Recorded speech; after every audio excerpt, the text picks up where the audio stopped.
homes, and I'm always expected to tell a story because I wear the bear tartan, and it might come in rather useful, a story. Absolutely. Now, for this microphone, are you able to put it through there, and we'll pop the microphone out there. Just want to work it up.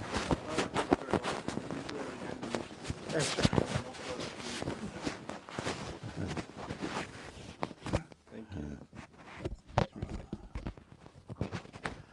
The story that told me by one of Churchill's secretaries, a fellow called Jock Colville, after the war, Churchill was having... James, thank you so much for your time today and for this interview. My first question to you is, could you begin by sharing a brief overview of your life, where you were born to where you sort of finished up in the services? I was born at Teddington. Funnily enough, Noel Coward was born there, but as far as I know, we're no relation. My first memory was of an air raid in the First World War, and I was in a pram, so I can't be very old, in a butcher's shop. And I remember the tiles with blue bulls' heads all round the wall. And there was the maroons went off. They didn't have air raid sirens in those, so they had maroons went off and this booming. And I was rushed home and shoved under the stairs. And I suppose the sort of thing one would remember. The next memory I have is of Armistice Day, where my father had my elder sister and I lined up on the balcony of the house, and all had to stand to attention for 2 minutes. And that's quite an experience when you're small, have to stand still for 2 minutes. And my family moved to Epsom when I was about 8, I suppose. I went to prep school there, and I was sent to school at St John's Leatherhead, which was a school for the sons of the clergy. It was a pretty useless school as far as looking back on it. It's a very good school now because Montgomery became the chairman of the Board of Governors, and he raised thousands of dollars in the city and had the whole place refurbished and new libraries and new labs and everything. It was marvellous. I used to go down there when I was running the Cadet Corps in England and see the Corps down there, and it was quite a different atmosphere altogether. But I joined the Air Force when I was 21. My father told me that I couldn't join the Air Force without his permission. I don't know whether it was true or not until I was 21. He was very keen I shouldn't go into it. He said I'd kill myself. He's bloody nearly right once or twice too, but I didn't. And I've had the most marvellous life. You can't imagine what it's like as a young chap of 20 starting off flying a fighter. In those days there were biplane fighters. And then I was in the first squad to get Spitfires, which was a marvellous experience. There's a really wonderful aeroplane, looking back on it. It had a critical Mach number of 0.91. In fact, you could fly a Spitfire faster than a Meteor, but only if you'd lost a propeller, because you couldn't reach that speed unless the propeller flew off, and then you had to be in a vertical dive.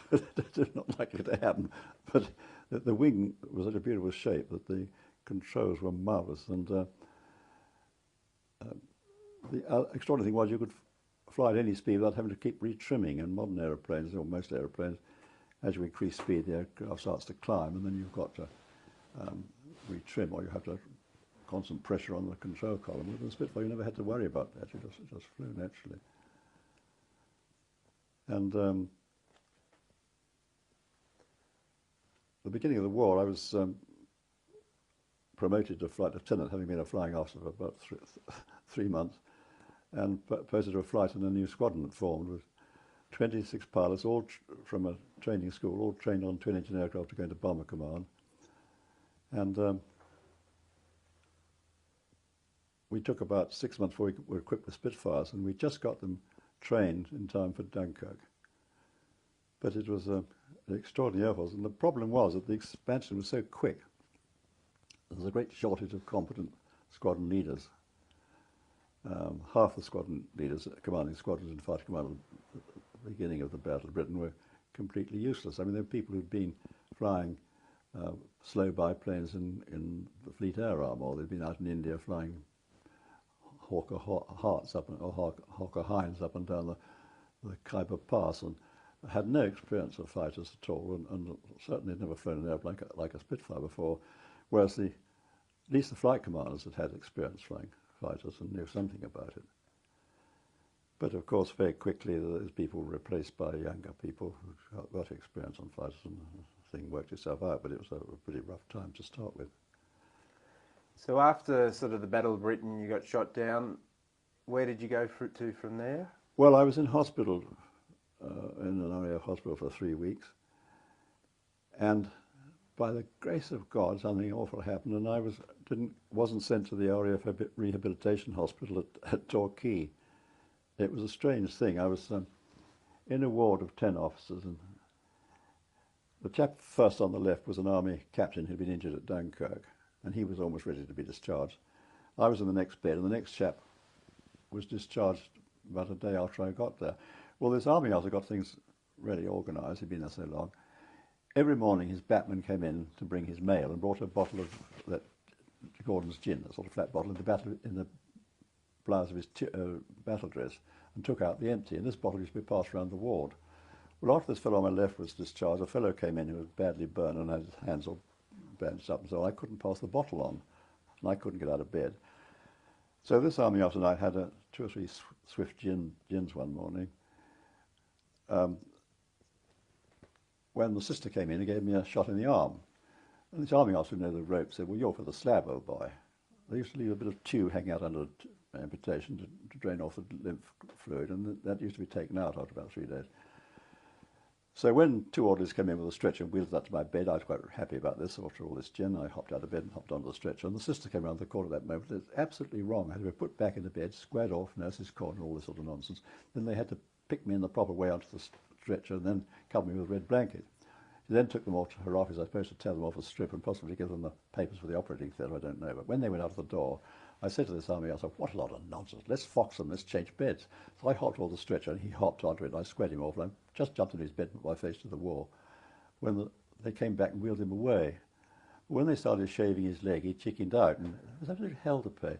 It didn't worry me much because I was feeling a bit dopey after all this gin and then the shot in the arm.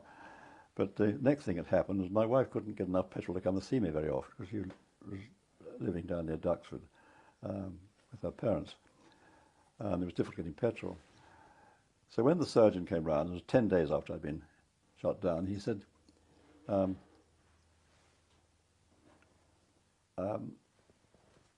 are you feeling today?" I said, "Well, I'm brassed off lying here getting bed sores. Why can't I get up and go for a walk?" I said, all right, sister, give him some crutches. You can go out this afternoon."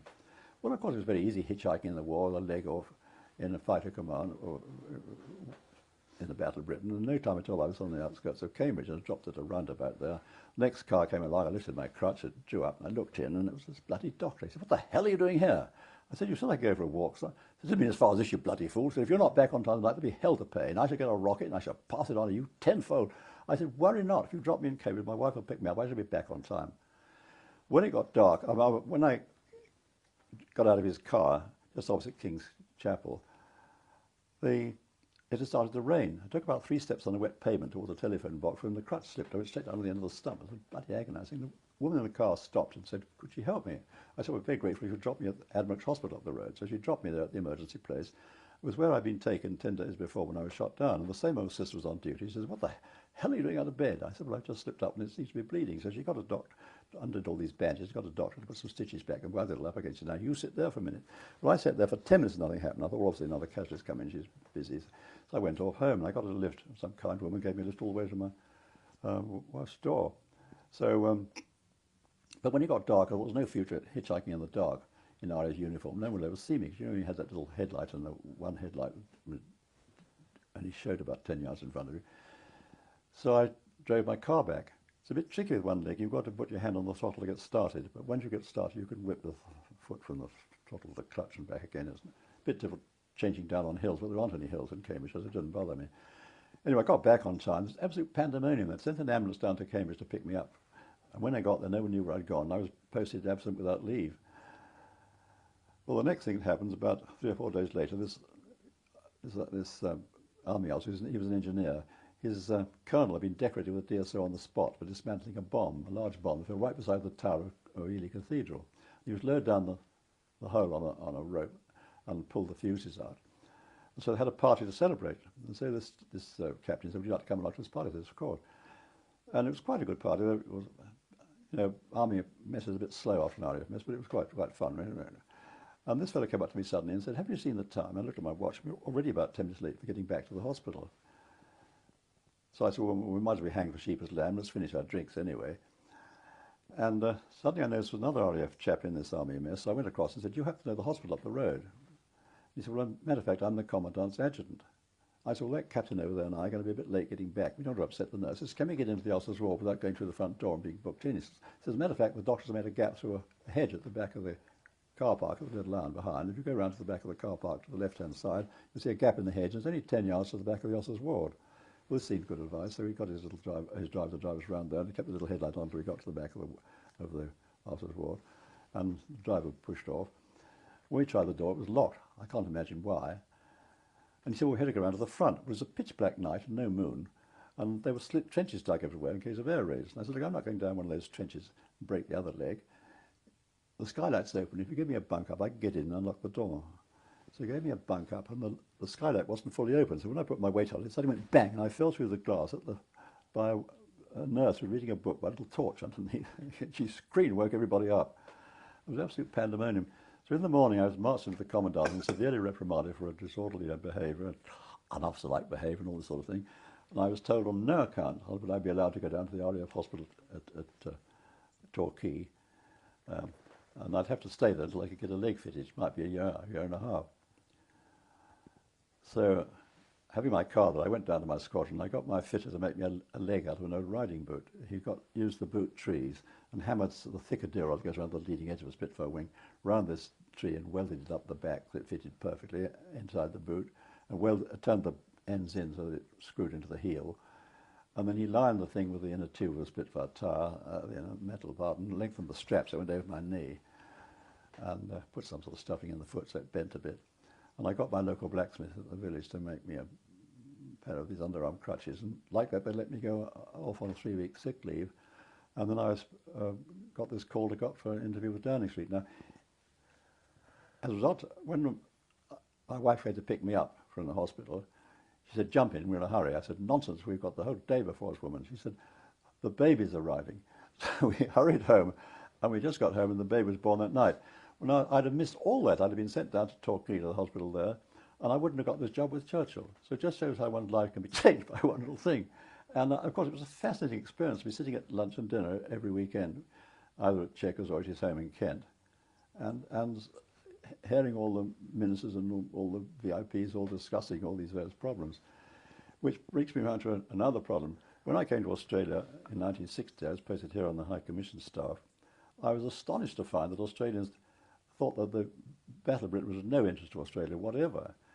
They said, this is from generals, who told me, "Oh, it wouldn't have made a difference to us, our boy, the Americans would have looked after us," and all this sort of nonsense. When I was at Chequers, because I was there when America came into the war, and Harry Hopkins, Roosevelt's personal advisor, was there every weekend, and Averell Harriman used to come. And when this subject came up, why they didn't come into the war earlier, they made it absolutely clear that Roosevelt had no powers to declare war without Congress, and Congress was violently isolationist and had no intention of getting involved in a war with Europe.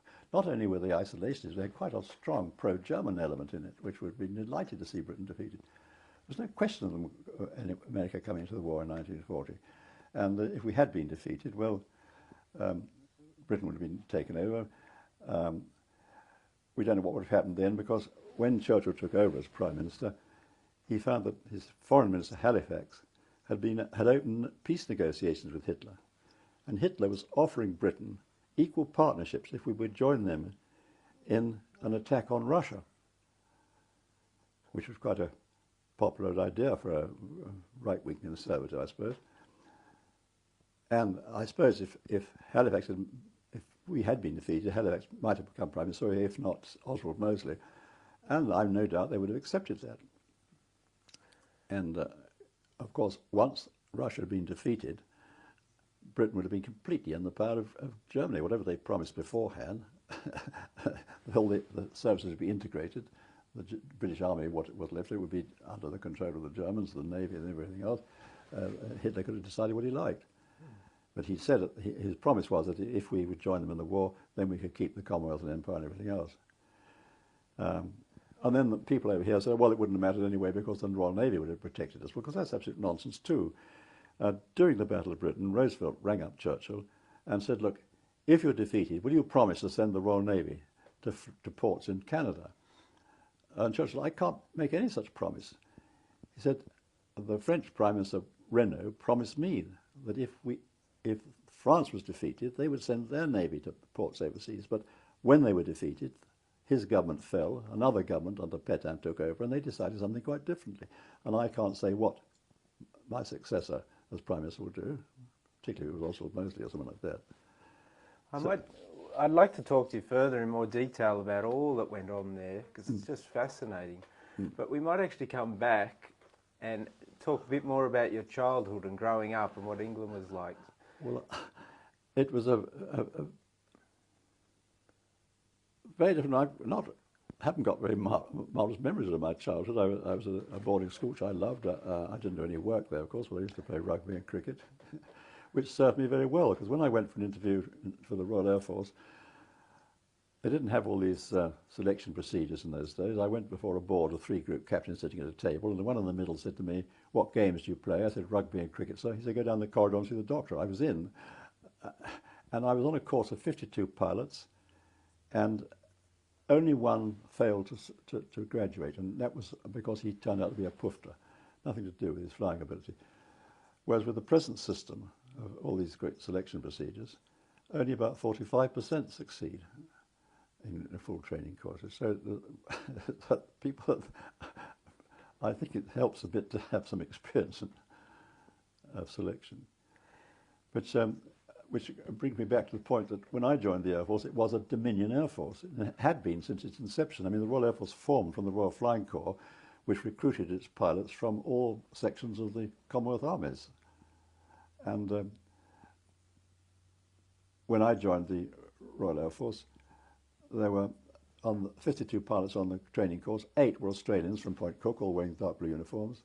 There were about 4 or 5 New Zealanders, 2 or 3 Canadians, and South Africans, and so forth. And when I was posted to my first fighter station at Duxford, there were 2 fighter squadrons there were 4 Australians, and funny enough, 2 of them came from Canberra, which was very small in those days. In fact, they said if you wanted to drink in Canberra, you had to go to Queanbeyan.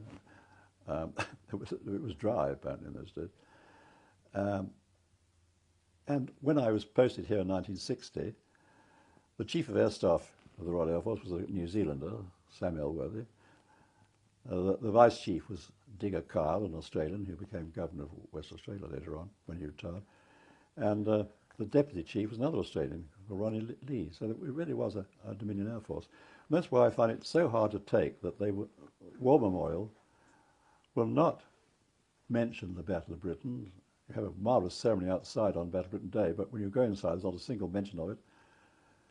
And there's no mention of the Australians who were killed, even the ones who were born in Canberra. There were 3 Australians who were born in Canberra. One of them was a great friend of mine who was killed. He was chasing a German Ju-88 out to sea from the Isle of Wight, and he got a bullet in the radiator of his Spitfire and his engine seized, and he called up, said, I'm too low to bail out, I'm having to ditch, and he didn't get out. His wife produced twin sons about 6 months later. And his parents, he was the only son of elderly parents in Canberra, and his name's not on the war memorial here. And they were terribly distressed, and they're told by the war memorial, oh, well, you have to go to Runnymede to be on the war memorial there. I mean, it's a fat lot of help, some elderly people in Canberra. If they'd lived in a country town or anywhere else in Australia, their names would be on the war memorial, the same as everyone else's. The fact that they happened to be in RAF uniform at the time, it was a Dominion. They were fighting the only enemy that Australia was at war with. It seems extraordinary. That is. St John's Leatherhead, what are your memories of that school? Well, it was. They were very civilised lot of boys. I must say, there was no bullying and nonsense like that. It was very pleasant. We played games. We played rugby every afternoon and cricket in the summer every afternoon. Sunday walks, all these things to keep boys out of mischief, I suppose. The headmaster was a canon of the church, a great chap, about 6'5" and 16 stone, absolute brute. He had beating sessions every week.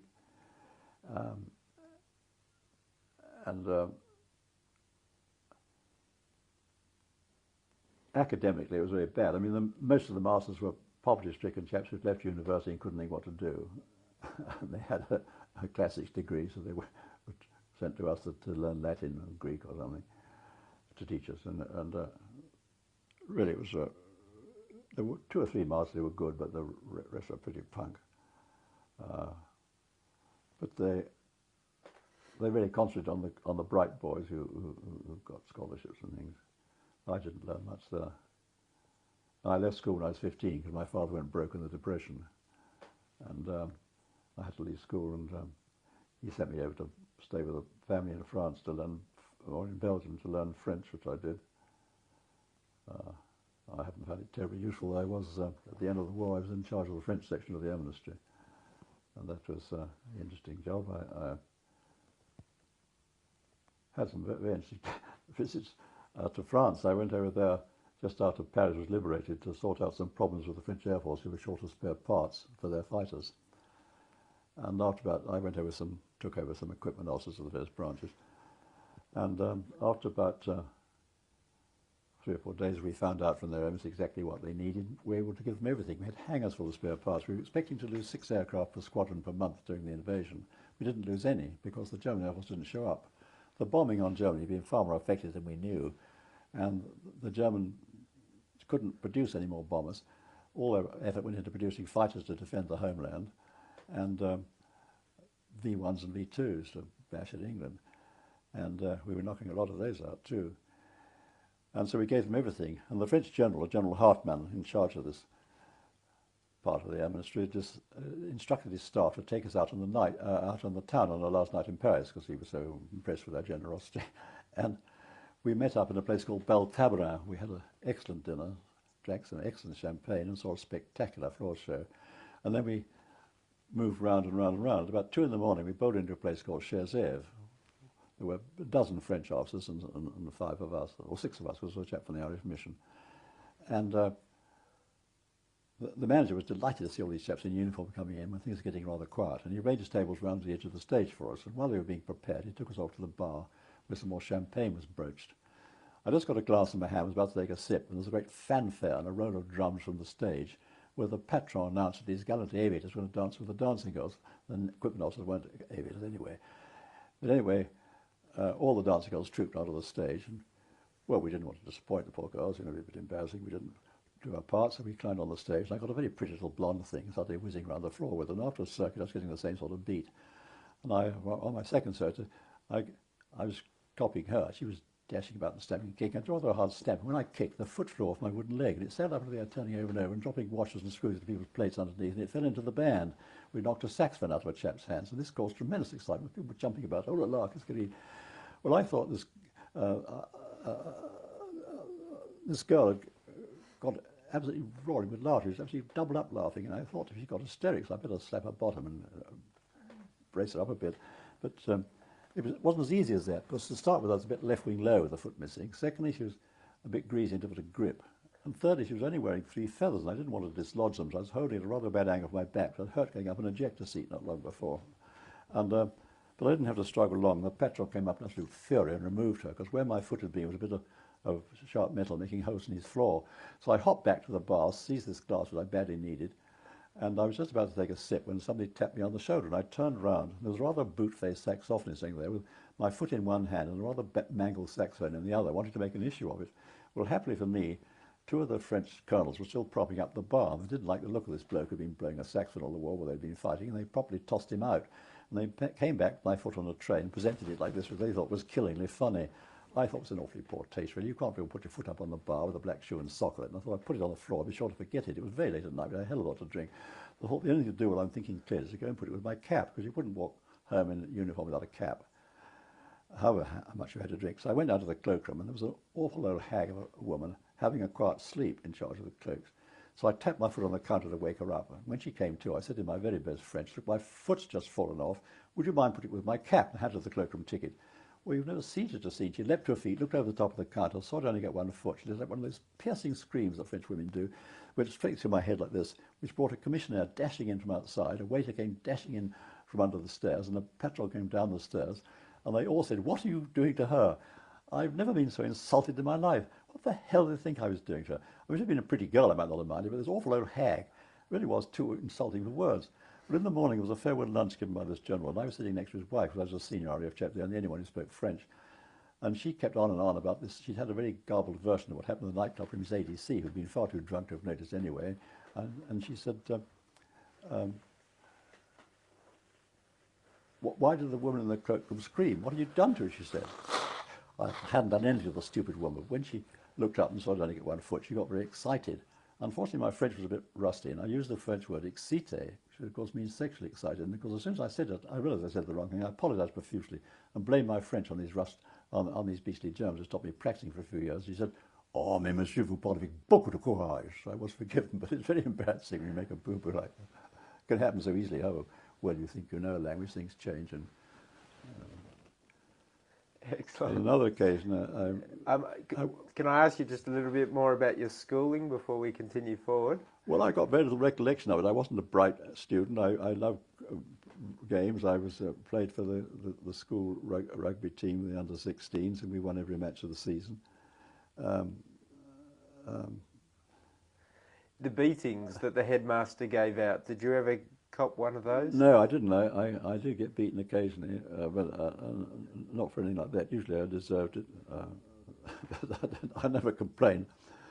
In fact, when I was in charge of the junior house, and we had a rather tiresome house upstairs, who were always being a nuisance, and so we decided to get our own back. So we planned to fix them. So we kept awake till about 2 in the morning. We crept upstairs, each with a mug full of gargle.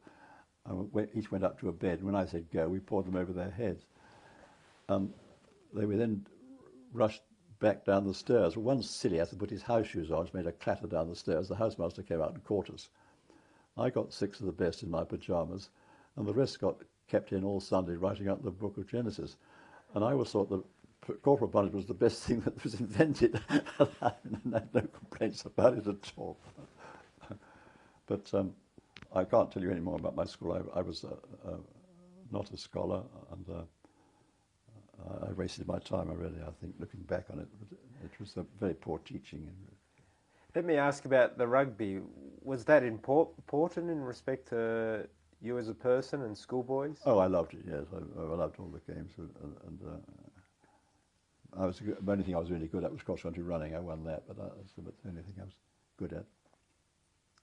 I was not fast enough to be an outside, and I was a forward, but not really heavy enough, but I was a wing forward, and I was very good at tackling and that sort of thing. But it's...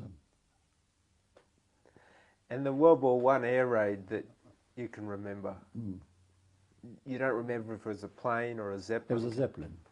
Well, so they all said. I mean, I saw people looking up, but I mean, I was only about 2 or less, so I can't remember much about it. It's those traumatic things that one does remember.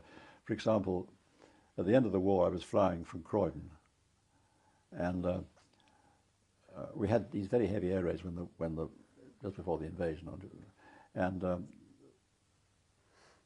my neighbour, who was fire watching one night, counted over 87 buzz bombs going over us and dropping into Croydon. And my wife was awake and very worried because we had 2 children at that time, and she wanted to take them downstairs in case the house was hit. She didn't want to wake me up. She knew I was flying at first light. And suddenly a blockbuster landed and removed 5 houses just up the street, which woke me up. And I shot him in bed and shouted, "Duck!" For some reason, that really infuriated her. So we decided to take the children downstairs. I was carrying this little thing down the stairs about 2. And they were lighting the target with green flares on parachute. And as we had the windows open halfway down the stairs, and she said, "I think they're aiming for our cabbages, Daddy." She didn't seem the least bit frightened or anything, and I don't think I was particularly nervous. And, well, 45 years later, she was at the Royal Canberra Show in Canberra with her husband and 2 children, and they had finished up with the firework display, and they were watching the rockets and all saying, "Ah!" When suddenly one burst green, she went petrified with fear and tried to climb out of the car. It was extraordinary. What must be in the minds of the children who buried under the rubble? There's an Air Vice Marshal here who was a flying officer in my squadron at Cranwell when I was instructing there years ago. And his house was bombed in Portsmouth. His mother and father were killed. His two brothers were overseas in the army, and he was about 15.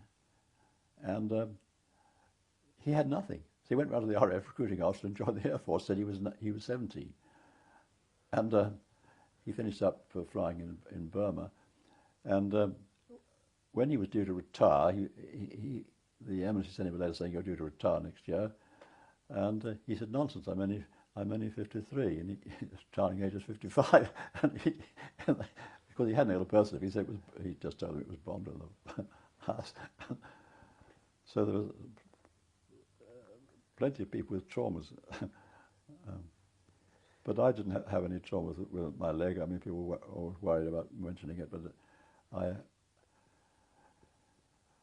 well, it's one of those things that happens. I had no shock or anything. It was extraordinary.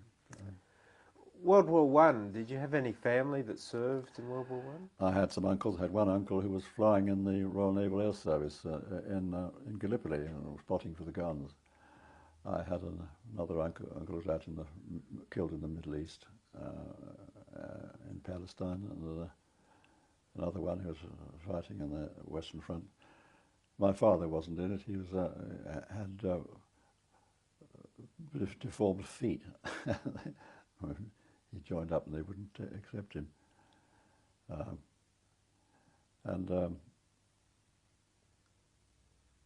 So I've nothing on that side, really. Did your uncles ever talk about their service? No. I don't think I talk about mine much. Everyone doesn't. One tries to forget it. Well, not the flying side. I talk about that often. But as a boy growing up, did you want to hear the stories of World War One? Oh, yes. I used to read about the air races in the First World War. I was keen to join the Air Force right from the start. My father dissuaded me, which I regret now, because I could have maybe got a bit further advanced if I'd had joined earlier. So what did your father do during World War One? He was working in the Middle East, and he was used by British intelligence a bit. He was visiting Japan and China and places. And I don't know what he did out there. He was in business. In a form of exporters and importers, I think. I don't really know much about it. And do you have siblings, brothers and sisters? I got a brother who's still alive. He was in the army all the war. It was funny. He was in the territorial army before the war, and when he was called up, he was automatically commissioned in the Norfolk Regiment. And when the Phoney War went on, nothing was happening. He transferred to the Royal Air Force, and he had his medical board and all the papers ready to transfer. When his regiment was sent overseas, went straight into Singapore and were all captured. And so he was called back to the army to form another battalion. He went out to Burma, and he fought through the Burma campaign, right through from Impal through to Singapore. And after the war, he went out to Rhodesia, and he had a business out there and made a lot of money. But of course, he couldn't bring anything out again when Zimbabwe collapsed. So he got back to England eventually, and without any money. His son is a lawyer in England and looks after him, I think. And I got a sister who married a South African who died last year, and another sister in England. And she's well. So what was your dad like as a person? Well, I think he was a pretty good father. He used to play cricket with us and games, and we had good holidays together and so on. But he wasn't an intellectual. He was he grew up with nothing. His family had been up and down. His great grandfather was killed as an officer in the Royal Navy in the Crimean War. His son became a carpenter, so I suppose there were no pensions in those days. His son became a printer and was working with De La Rue in a joint venture. And he died of appendicitis when he was about 35. So my grandmother was widowed with 4 children when she was about 35 or so, and or 30. And was, luckily he was a Mason, and so my father was educated by the Masons, and she had a pension from the Masons, and how she survived. But she was a tough old bird. She lived to be 98.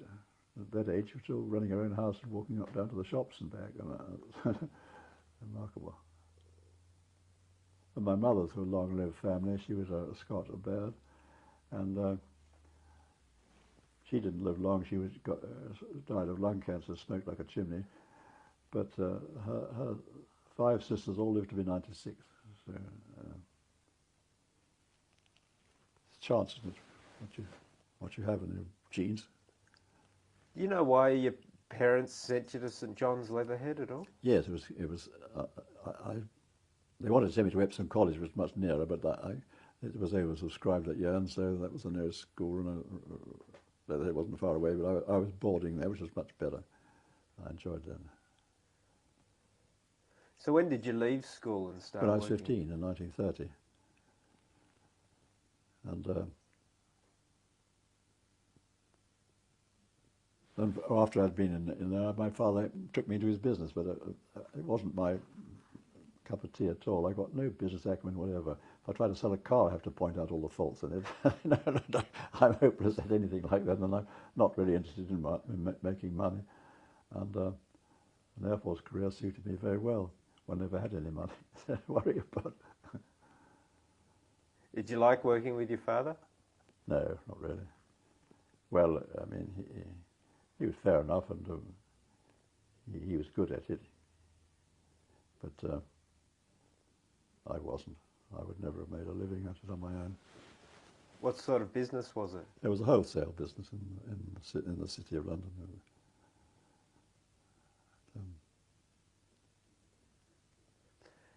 Now, the Depression had a huge influence upon society. What are your memories of the Depression?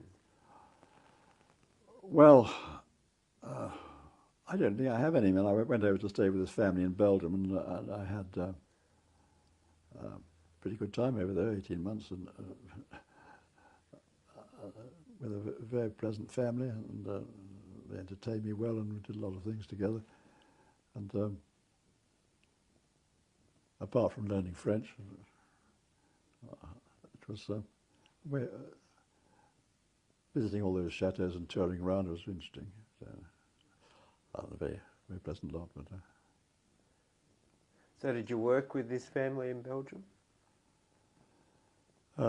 yes, I used to I worked in this fellow had a business there. He was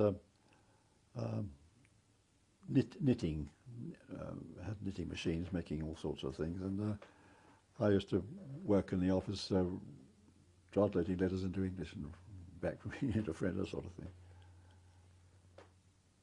But I can't remember much about it. Wasn't the best time of my life. Why do you say that? What happened? Well, nothing about it, but it was. I enjoyed it at the time, but I mean, it didn't lead anywhere. In the Air Force, I only had one job where my French was useful, and that was in the French branch of the embassy dealing with the French Air Force. And that led to some funny things. I had to go across to the first investiture after the war with my director.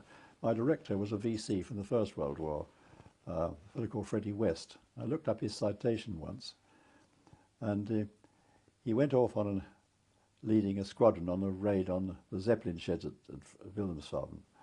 And crossing the lines, an anti-aircraft shell came up through his aircraft without exploding, and it took his leg off above the knee. Went straight on up. And he suddenly realised that there wasn't a single pilot in his squadron who'd ever be able to find the target.